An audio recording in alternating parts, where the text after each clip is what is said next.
Okay, did you people see the new document that I posted up about an hour ago?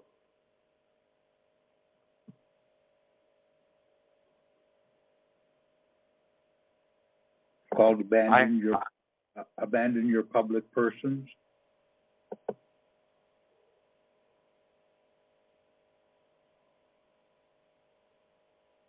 being open right now. Okay.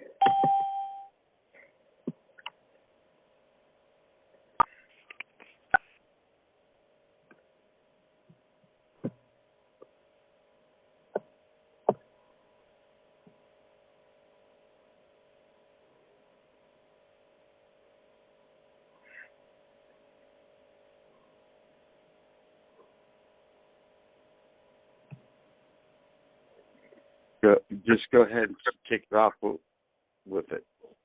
Okay.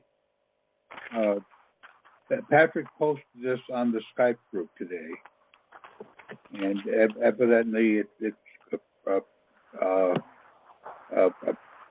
preparation for some further documents he's doing. He discussed it a little bit with me because he wanted to go over the musical terminology he has in this here.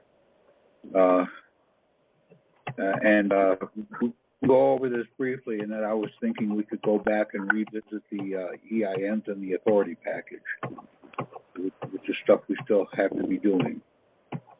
Now, this document I put up on the Skype group, or Patrick posted this on the Skype group this morning, and then I converted it into a document in the afternoon and put it up on the Yahoo group. So you should have that in your email, and it should also be up on eConcurrent.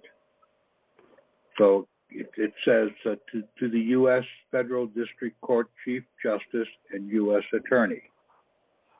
So this is going to the Chief Judge in our federal district and to the U.S. Attorney again. And this tells me it's probably going to be a variation on either resubmitting our green case or adding some documentation to it. Our green jacket case.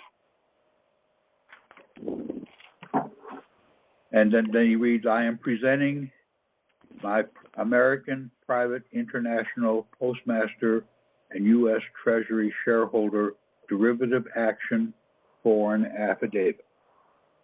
So this is saying that this is going to be a cover letter to that affidavit.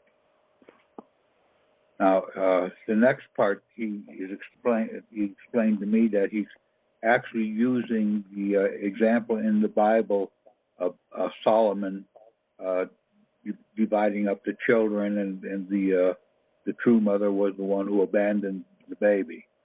And then he's also playing on the words band to mean that we have our own band and we're going to play another tune. So he says, I am abandoning all of my U.S. SS Social Security public persons and SS military persons stored Federal Reserve Bank credits per their Social Security number, and he gives the number to the United States.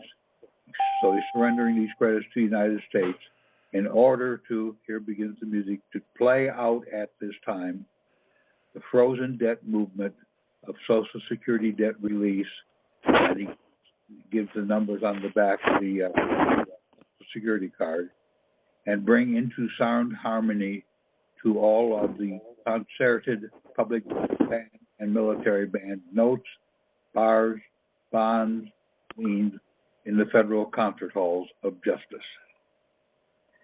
I am in the hopes of justice will prevail within 5 banking days and will receive in his sheet patent for all the issues rehabilitation.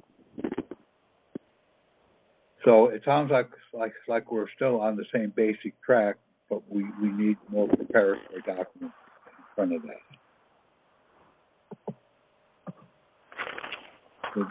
Anybody have any thoughts? Have heard from Patrick any further about that? Could you repost it on what? Could you post it on Skype, because I can't pick it up. It's the file itself is not on Skype. It was a note that he posted, I think earlier, but I can post it on Skype right now if you want. Okay. That's all that it is. It's just Yeah, it's just kind of some words and a description, I guess. Were you just reading one of Patrick's comments? Is that what you were doing? No, I was reading I took his comments and put it into a document file and posted it. Oh, okay. So the comments are up on Skype around 9 o'clock this morning, if not earlier. But I can.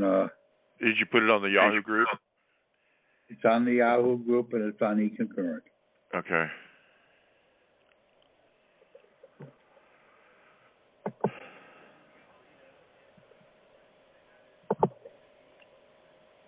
We get back to files.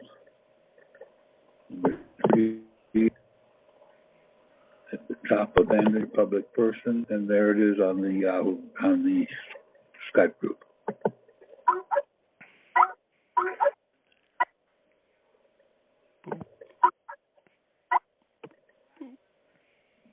Right now, it's just sort of in the form of territory notes.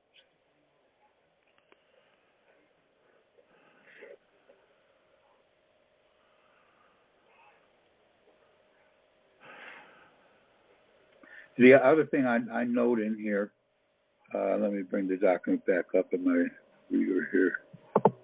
He's talking about, well, that's the wrong document, that he's presenting my American Private International Postmaster. And I think that's going to be the 4th EIN that he talked about.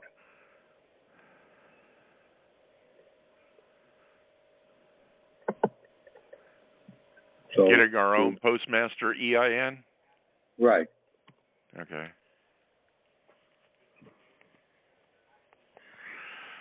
That might be kind of tricky.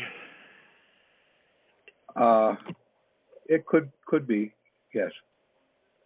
But you know, he went and did it. Can you hold just a second? Yeah.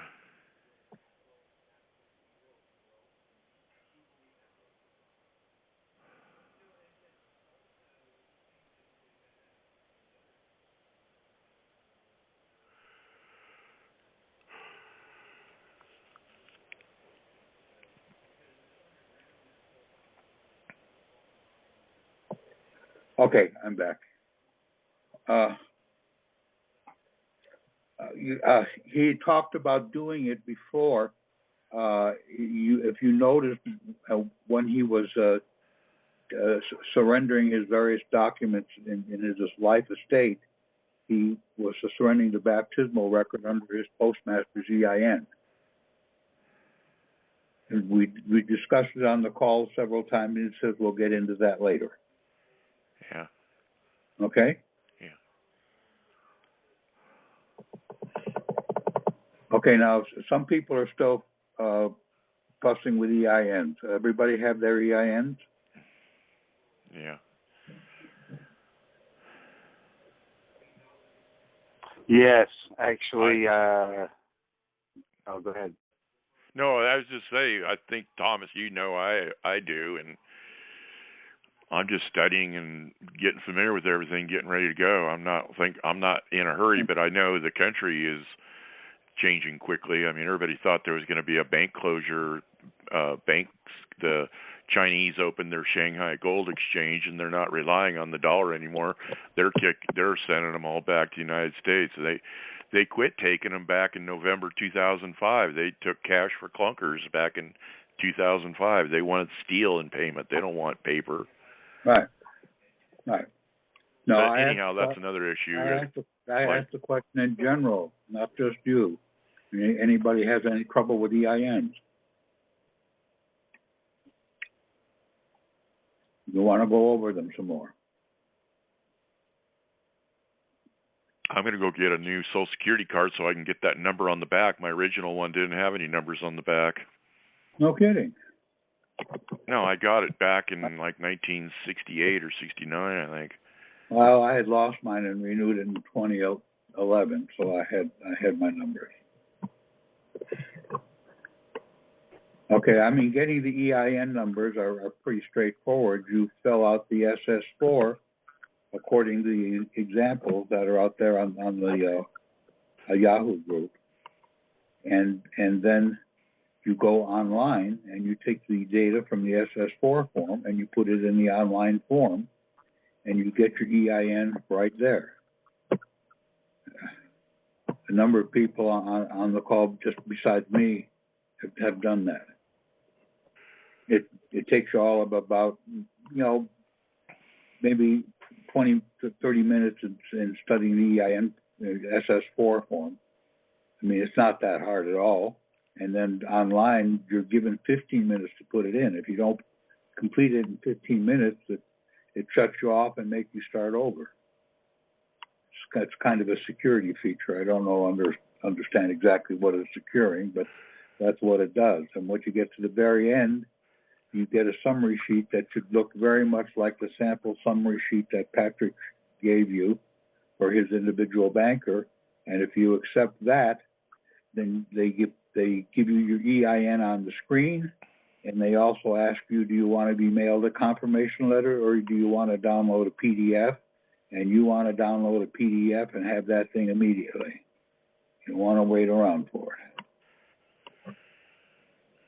Now, with the foreign grantors trust, it's a bit simpler, in that you fill out the SS-4 form accordingly, and then you call up at the IRS at the specified number. I think it's Philadelphia, and they'll ask you, say you want to get a foreign grantor trust 98 number, and they'll start asking you questions, and the questions they're asking are actually from the bottom of the SS-4 form up towards the top.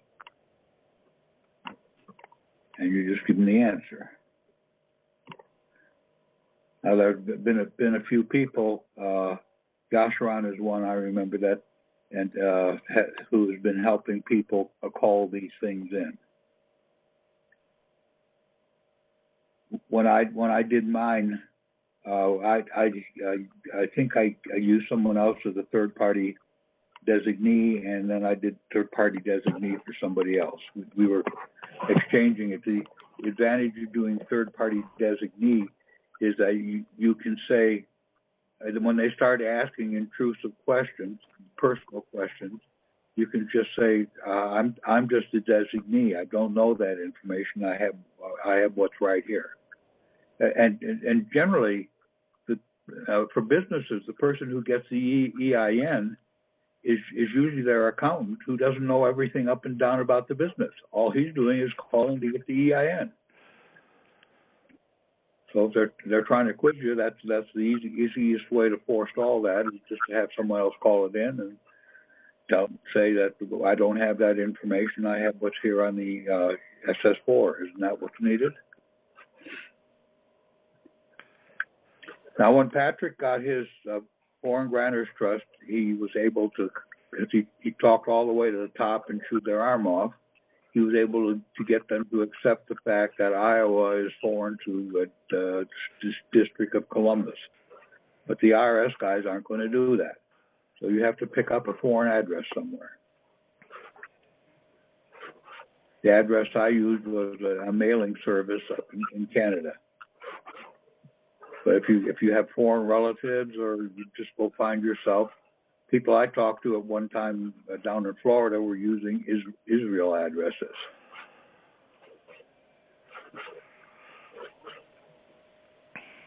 Hey, Thomas, when you went and got a Social Security card replaced, did you mail in your ID, or did you just go there in person? I mailed it in. I didn't go there. Yeah, you just sent your ID in with it? Right. Now, when I first got my card, I didn't get it until something about 2004. So when I actually started getting the Social Security payments, I actually did go to the office in Toledo with my IDs at the time. Yeah. But in this other case, 62 and a half years old in order to get it, right? I didn't do early stuff, so that I got the full payments. I didn't get reduced payments at the beginning. You're supposed to be 65 to get the whole thing, full payments. Oh, okay, I get you. It's better to wait till then, probably. If we get this done, get out of the system first. Yeah, they played around with the rules. I know we need to get out of the system, and then it doesn't make any damn difference. Right. Okay. So, I mean, if there are any further questions, Patrick blew up and got off the calls because of that crazy argument that was taking place on either Tuesday or Wednesday about EIN numbers. And the guy doing that was saying, he was saying, well, I asked my question weeks ago and nobody answered. So, and he kept saying that. When you ask him, well, what's your question? I asked it weeks ago. What's your question? I asked it weeks ago. And Patrick kept saying, call me. And then when that guy finally asked his question, it was really very simple. And actually, he was confusing his question with is not a question about the EIN, but about which 56F to use. And then, so when he quieted down, then this Kendra started tossing insults around until I just had to drop her off the call, and that all ticked off Patrick properly. I don't think the Skype group shouldn't be for that kind of stuff. People should know how to ask accurate questions and not have crazy attitudes. And what the guy was doing with the EIN question, because he started that on another issue, he just wanted the other issue he has is that we can't do the SAB forms because it says seal and the stamp isn't a seal. And he went off and off on that until I just stopped talking to him. So this sounds like a person who just wants to start an argument, and we'll do it about any issue, and we'll just keep it up until you shut it down. And we do have a fair amount of that happening on the Skype group, and we don't need that. We have to be able to keep on the subject and get the task done so we can all get out of the system instead of talking about other processes and process issues. Right, and all the information's on the audio if you just go back and listen to the calls and listen to each one like 2 or 3 times at least maybe 3 or 4 times. And the thing with the audio is, since Patrick takes questions in the time, it's best to let Patrick. He comes to the calls really prepared in his mind, and if you let him unload what he's thought through, it'll usually take him about an hour to do so, and it comes out in a very logical order. However, if you start firing questions at him, and then you start getting information random, and it's hard to put together on the call, and it really is bits and pieces tossed around out of order then, and you have to go back to the call and be in the mindset that you need to put all of this information into a structure. You can't write it down just in the order that he has it, but you got to put the packages together. That's why on the last call I went try to go through the EIN briefly, and then his authorization package, and make sure I understood what was in the package. And then we need to understand exactly what's in the package when we do receipts, and when we pay bills, and when we ask for funds. And because part of that is we need to send off the authorization package when we're doing everything for the first time. So we need to take all that information and organize it what we hear relevant to each one of those packages. So we have all the data, but it needs to be organized in a more step-by-step order. And Patrick gives the steps because he knows them all. He can shoot them off in any order you want, but we've got to organize it for ourselves in the correct order.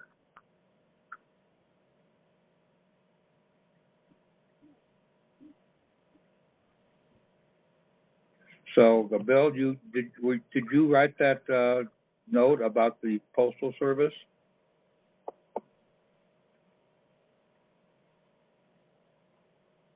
Is that Bill Pietros on the call?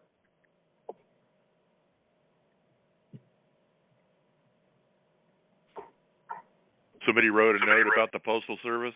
Yes, he wrote a note and sent it to me an email. And this actually deals with that issue about the stamp being a seal. And I think he posted it up on the Skype group using the post office. Pardon? Oh, I'm sorry. Those forms say stamp or seal. Oh, they do say stamp or seal. That's exactly. Yeah, I'm actually looking at a 1522 right here. It says official stamp or seal. Okay, so Harvey trying to make an argument about it not being a seal, he was just wasting our time. Exactly. So it's a stamp. It could be either or. Okay. Has anybody got their blue identification card like what Patrick was talking about? Is that something that's important? Well, I'm going to get it, but where I am right now, like my county seat is 60 miles away. Okay. Well, I just wanted to kind of give a little bit of information on, because I went and did it today. Okay. I'm going to give you a couple of number one, make an appointment. Okay, just don't show up. Make an appointment and keep it, right?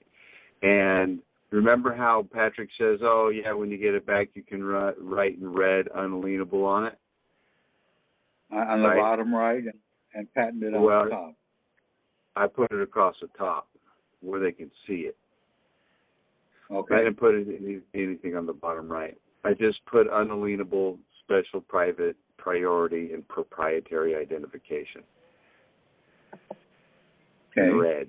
And I put that on, and when I had the appointment, she says, oh, there's a couple numbers that's in here. I says, well, I don't really have any numbers. I don't really have any numbers to give you. The only number that I have to give you is that one that's right there for the employer address. That's about it.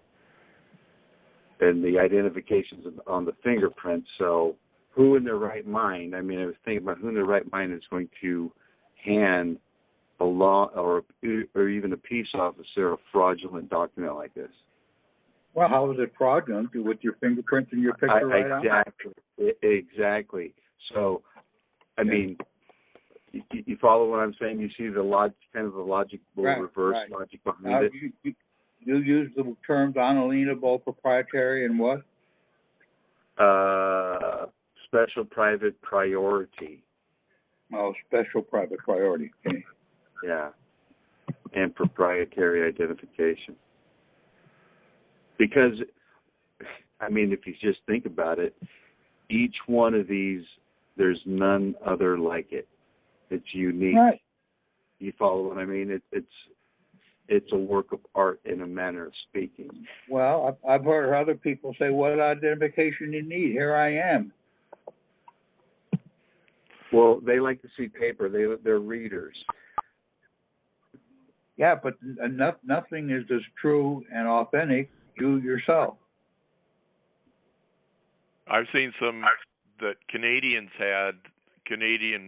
people up there made their own ID and put the birthplace, birth date, all that stuff on it, and signed it, maybe put a little snip of hair on there, laminated it, and they just used a Canadian maple leaf, like stamp, and signed it, threw it at a 45 or something. And they went through customs like shebang, like they got led through like VIP. Okay. Now, when I was in Ohio, I called my county sheriff, because they were pretty close to me, and they said they couldn't produce something like that. They had a special machine that produced the way they did, and they didn't have any other way of producing a picture and photographs except for the way they do it. So you may get that from some counties. So I'm out here very much in the boondocks, and I'm hoping that they're way behind and they can do it this way. In fact, I can even take a laminating machine if I need to.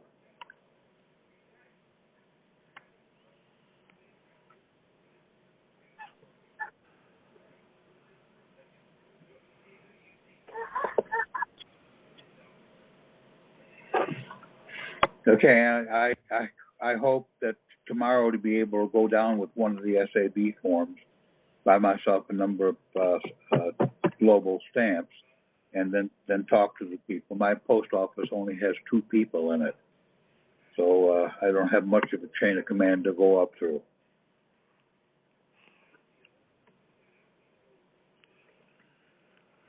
And so we'll get that sorted out. Now,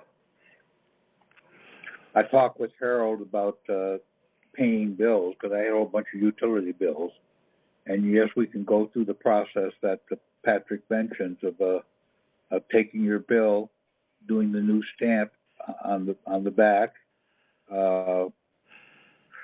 doing a 1047 to go. No, it's not 1047. That's for refunds.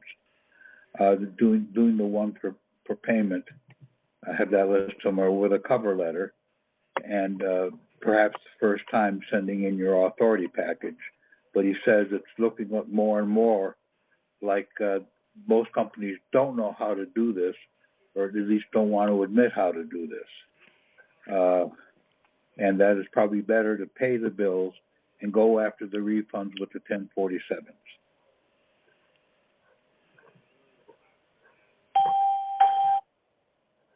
So I'm going to be going over all those forms and checking out this post office as a seal process.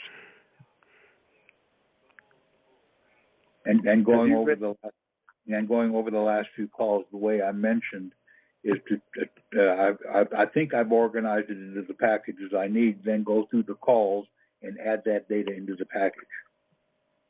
And usually when I go through the calls, I do it on with my files up, and so I can hit pause at any time and add to the document. Okay, I interrupted you. What do you have? Well, I was wondering if anybody read the medallion, that medallion workup. What is the medallion workup? Well, you know how you're going to have to get your you'd like to get your 1455s and 1522s and whatever medallion. Yes. Okay. Yes.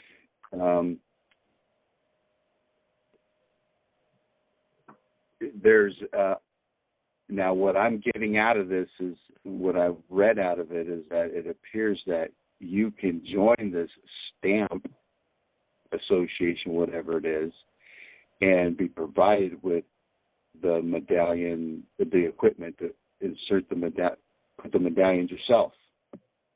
Now, that's really good. What's that? Do you have information on that you can put on the Skype group? It's in Patrick's information in that zip file that he put out. Oh, it's in that zip file with all the SAB forms? Yes, I believe so. I think like one of the first ones, if I remember correctly.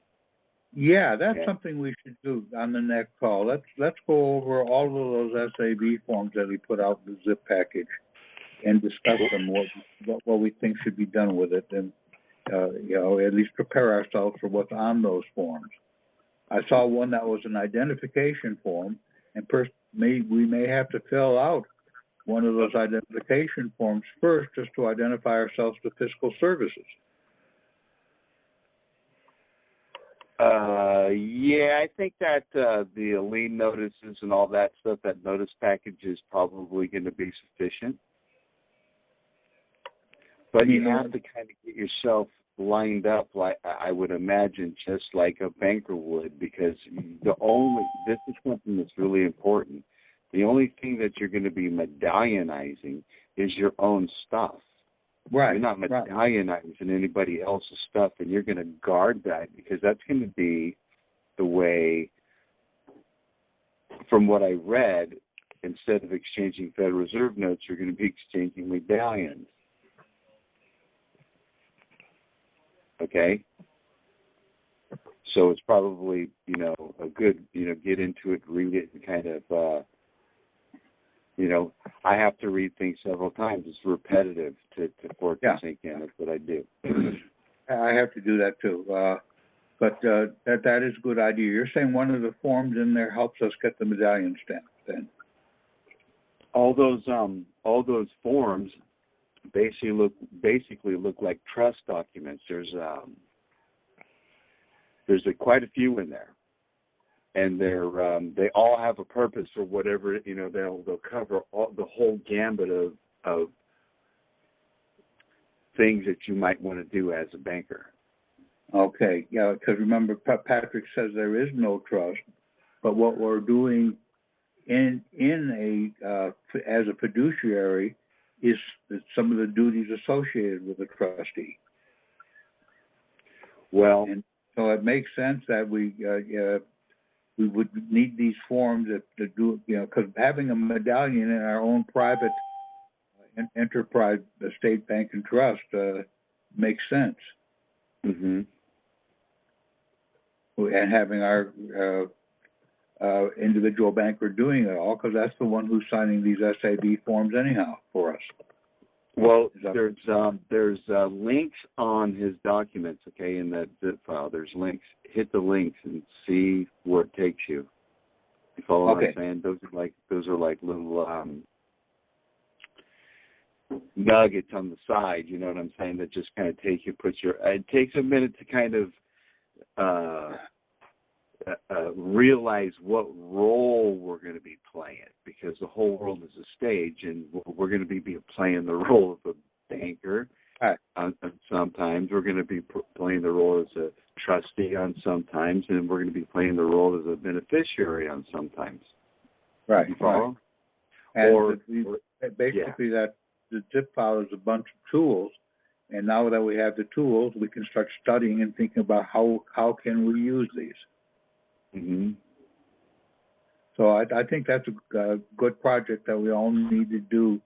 Go through that zip file that Patrick did and study it and really get familiar with the documents, so that we can almost rattle them off while we're speaking. Well, yes, but the whole point of it is so you can, instead of being stationary and studying documents, right, you can actually, put your vessel underway and start, like what you're doing, processing these documents. Now, I realize in the first part of it might be a little rough because we're not medallionized or whatever. I can see that, but I think through practice, this can be done. And I don't know if everybody's going to want to do that. You know what I'm saying? But from the forms that Patrick has put out, we do need to medallionize the 1455 and 1522, right? And I don't remember whether we medallionize the 1047 too. I do not believe you need to medallionize the 1047. Okay, I didn't remember. Yeah. Okay. So, but that makes sense, is to take all these various issues now that we discuss them and go back and study them for ourselves. Right, but on that back to that one with the receipts, and that's what I would start out with, just to get established with the Bureau of Fiscal Services. You follow what I'm saying? Is receipts, and that's what Patrick has been saying too. Is to do the receipts. Yeah, exactly. Because I got boxes full of them I got to do. Okay, so go ahead. So I got a lot of them myself too. Mm-hmm. I want to process my $23,300 envelopes. I've got the $6,900 worth of those.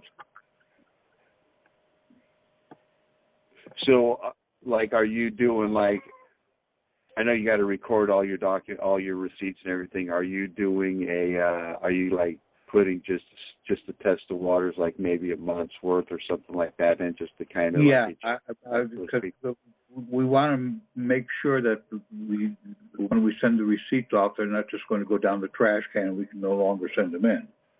Right. Okay, so what I'm going to do, even with all the Walmart receipts, which is a lot of crappy little paper, I'm going to make copies of that before I send them in, so I have a record of what I did send in case I have to play the fraud game. Now, I did get a letter back from the Department of Justice. This is probably dealing with that green jacket filing when we're sending off to all the Inspector Generals.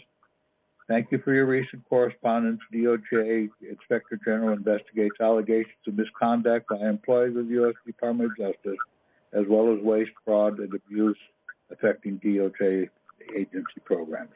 The matters you raise are outside of our investigative jurisdiction. Therefore, no action can be taken by this office. And then they pat me on the fanny on the next sentence. But this makes perfect sense because we didn't raise any issues in there. We just sent that out as a warning and a notice of what we were doing. The fraud's not going to come until these people don't broker our securities properly, and then we can go claim specific fraud. So at least they have me on record. So I took that, it's just kind of a neutral statement. Yes, they received my letter. That's good.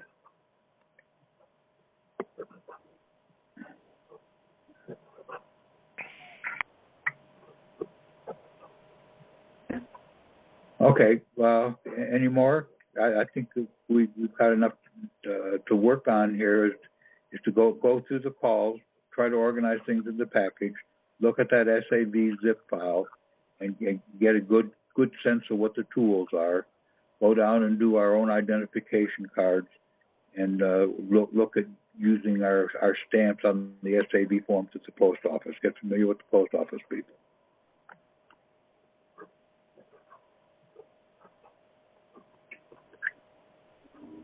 And for who still needs it, go do the EINs.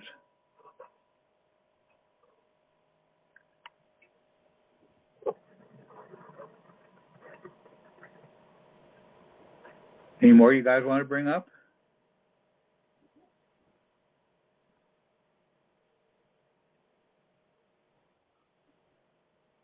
Or shall we call it a day? Sure. Yeah, Okay. We'll talk about more stuff next time, probably. Yeah, it's good to prepare an agenda for the call, and we can also be kind of getting ready for the call with the Skype group. If we just focus on what we need to do on the Skype group and don't use it for ordinary chit chat or playing games like Harvey Wallbanger was doing. Yeah, we had a lot of information to learn the last couple of weeks. I mean, it was like that one week had about 13 or 15 documents. Oh yeah, and I think all of them are still very active. It's just what Patrick is trying to do is figuring out what documents trigger this whole process. Yeah. It looks like he has the process worked out. He just doesn't have the triggering mechanism down yet.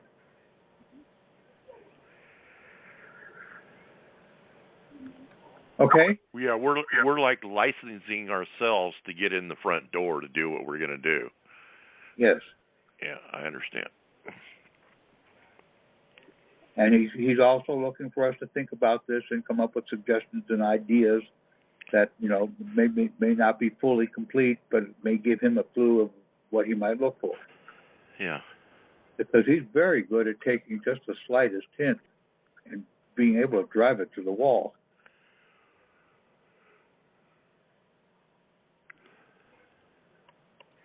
Back to the licensing. What is meant by licensing? Well, it's like what you said, the authorization, that package, that's the licensing. It's not licensing, but it's like you're authorizing yourself to do what you're doing. Yeah, okay. Sure. That's what I'm referring to. That's what I'm referring to. Right, it's your executive order. Yeah. Right. Yeah, you're going into the private sector without their paperwork.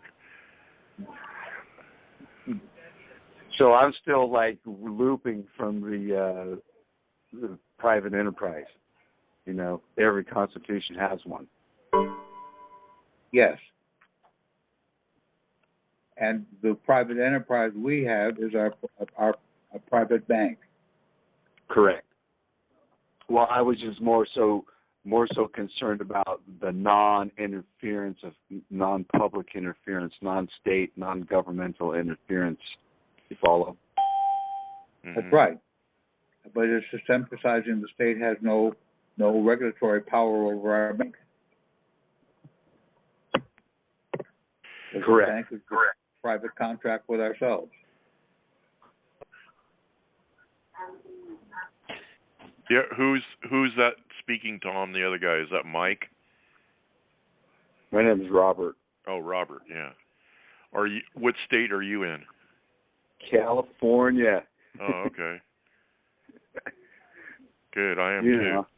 So, what part of the California Constitution did you find that private section in? I believe it is in the 93rd Amendment of Article 1. Okay. Oh, nothing like 93 amendments. I know Article 1, Section 25 says you can go fishing anywhere in the state. You ever Not seen if that you one? get a license. Excuse me? Not if you get a license. Oh, no, if you get a license, then you have to do what the license says. Exactly. Right. Exactly. But I've gotten people out of trouble by showing them that and printing that up for them. So take this into court. They got their case dismissed. Mhm. But they didn't get their fish back. Probably They not. didn't get it. They just got let go. Yeah.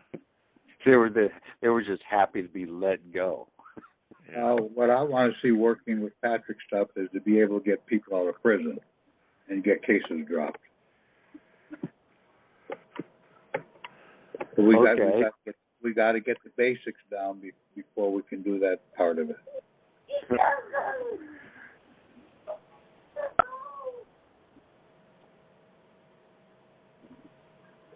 So does any of Patrick's documents talk about foreign ministerial power?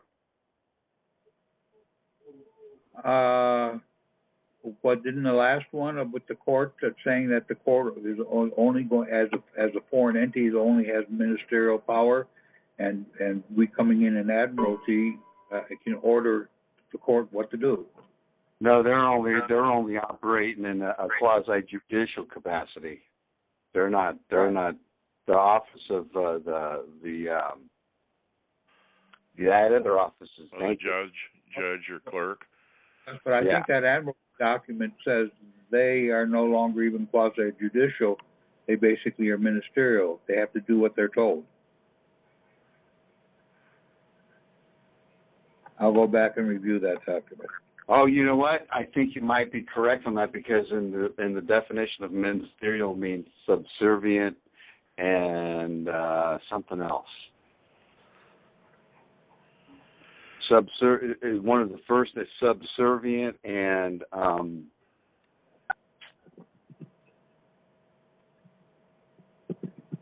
something else. Okay. Yeah. So I think what you just said ring a bell with me, Tom. Okay. Okay. So I think the statement that you made was accurate. Yeah. So what we're doing, what we're going to do, then ordering the judge to order the clerk to issue the order. Hey, Robert, can I give you my phone number since you're here in California also? I'm in California. I'm in Northern California, Placer County, north of Sacramento. Okay. I'm in Concord.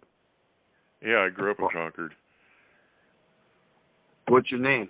My name's Steve Sawyer, Sawyer. I grew up off Cal Road. Well, my brother has a house on Cal Road, off Court Street, actually, right off of Cal Road. It's called Court Street? Yeah. I lived on Quail Court. Uh-huh. But I lived right across from the Cal Park. Okay, yeah. So does my brother. Yeah, probably live in the same area and neighborhood. Yeah. So go ahead. I got it. Yeah, I'm at 916-645-8494. Okay. Yeah, you're free to call anytime. It's okay to call late also. Okay. And you want my number? Yeah. Or you'll get it. Look, I don't have. Or you get it when I call you. Wait. Yeah, just give me a ring. I'm not near my pad right now. Okay. No problem. No problem. Yeah, I'm not going to go fishing for something to write with right now. Sure. I got I'm recovering from a twisted ankle. Oh yeah. I don't want to go running for a pin. Yeah. No worries. Just give me a ring sometime. I'll get it later, Robert. Okay. All right. Sounds good, Steve. Okay. Yeah. Okay. Yeah. All right. So, yeah, I think a little further study on those. Go ahead. I'm going to get a few receipts ready to go off.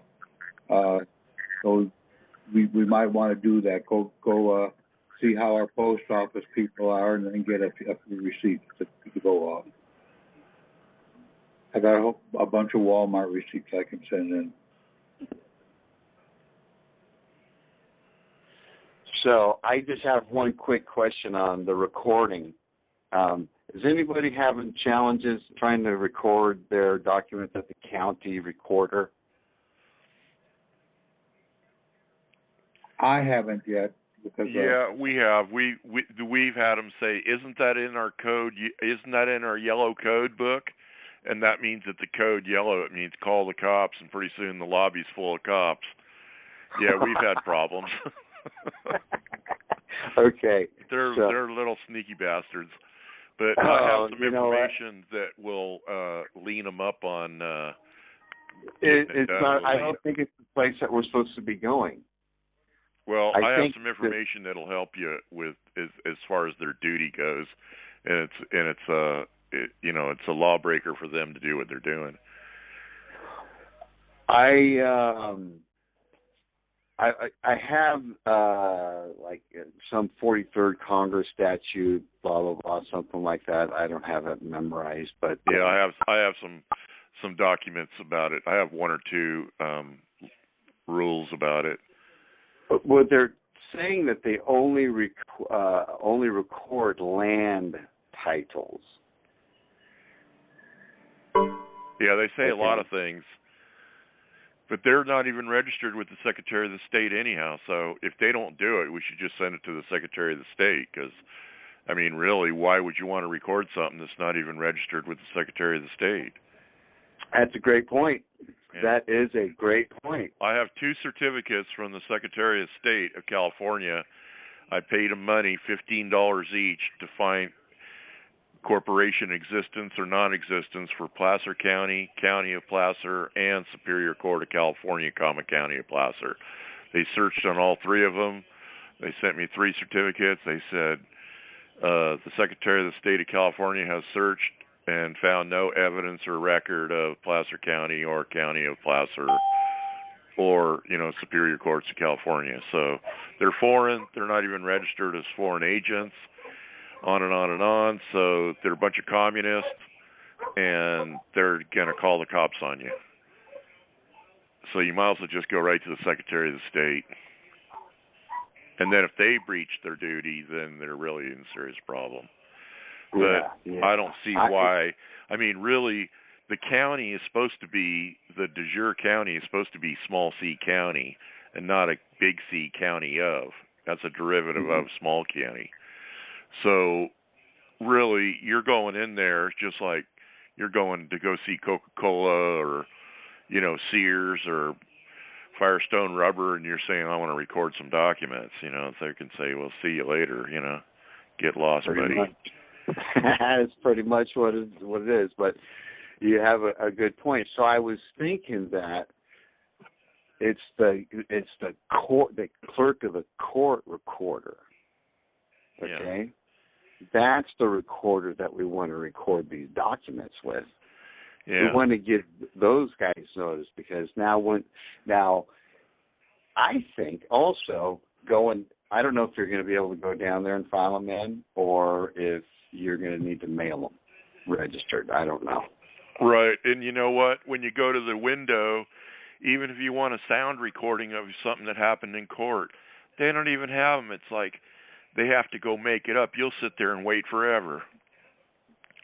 They've come back and look at me, turn around and go back and see if I'm still at the window. You know, they just take forever to get something done. They just keep, They come back and walk about halfway to the window, see you're still standing there, and turn around and go back. It's funny. Well, we'll see. We'll see tomorrow. I'm going to go. I'm filing this, this stuff in tomorrow. Yeah. That. Well, give me a call back later. Okay. Give me an hour or two to find some of those clerk filing rules, and then I'll get your email and email them to you. Okay. It would be good to keep ourselves updated in the Skype group when we create documents or file documents, so we can keep track of what we're all doing, and perhaps make it help us work together better. Well, I think that's part what I was talking about, starting to move forward with some of these things, and you follow what I'm saying, instead of being stagnant. Just like right. I know I have been. I'm only speaking for myself, but I've been kind of stagnant and kind of not moving forward with it, just research, and then now it's like, well, wait a minute, okay, now I'm kind of getting what's going on here, and I want to start applying the knowledge. Yeah. Right. You need to research, you need to analyze, come up with theory, but then you need to test the theory. Exactly. And then that will give you a clue where you go. And other people that are up to speed, like Thomas is up to speed. I'm not exactly up to speed, but I'm pretty analytical, and I'm getting more and more familiar. Once I finish listening to all my calls like a few more times and review all the documents a few more times, I'll be right adjacent to whatever you're doing. Well, I'm going to tell everybody what the key is to learning this stuff. Okay? No man knows, no one knows, many men know many things, but no one knows everything. Okay? Right. Meaning that, like my experience with my fingerprints today, I thought it was a great experience. I made an appointment. It went fine. There was no argument. They didn't say nothing. They just did it. Everything was on the form that I needed to put on. I didn't have to write anything on the form after the fact. Yeah. It was completely done. Okay. Yeah, they wanted a social security number or something like that, and your driver's license number. You just said no, I don't have it. I don't have it. Yeah. So I'm getting this. Yeah. So I don't have to use that. Okay. I don't want to exercise that privilege, because that privilege comes with duties and responsibilities that I don't want to. I don't feel like. Well, you're getting set up so if the men in black come and want you to retrieve those items, you can still function in public. And still Correct. Get on an airliner or get on a train or a bus or something, or cash a check or something. Mm-hmm. Yeah, that's smart to do that. So. Okay, Bill Pietros is saying that somehow he's muted. I didn't mute anybody today, so if he's muted, somehow it happened through something he did. And I don't know what number he's calling on, but he's also saying, since I can't talk on the call with a difficult county recorder, you could read your recording on the record of the county commissioners meeting when they call for public comments. They wouldn't blink if you asked for a certified transcript of these pages of public comments. And then he says this method, but he didn't finish the sentence. Boy, those are the laziest people there. Yeah. The method is cheaper, too. Okay. So that may be one way of doing it. Read whatever we're doing into the commissioner's public comments and get a copy of it. Yeah. Okay.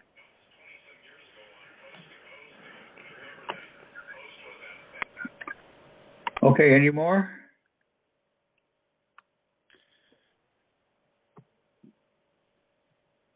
We should go I on don't our know. private missions then and organize some more data for the next meeting. Right. Yeah. And any intermediate comments we have, let's do it on the Skype group or the Yahoo group. The Skype group seems to be able to be more a better place to do information because you have quicker response and you can transfer files more quickly, even though it's unreliable. Okay. All right, Chief. Thank you, guys. Okay. See you Thanks, next Tom. time. Okay. Okay. Bye. Bye, Robert.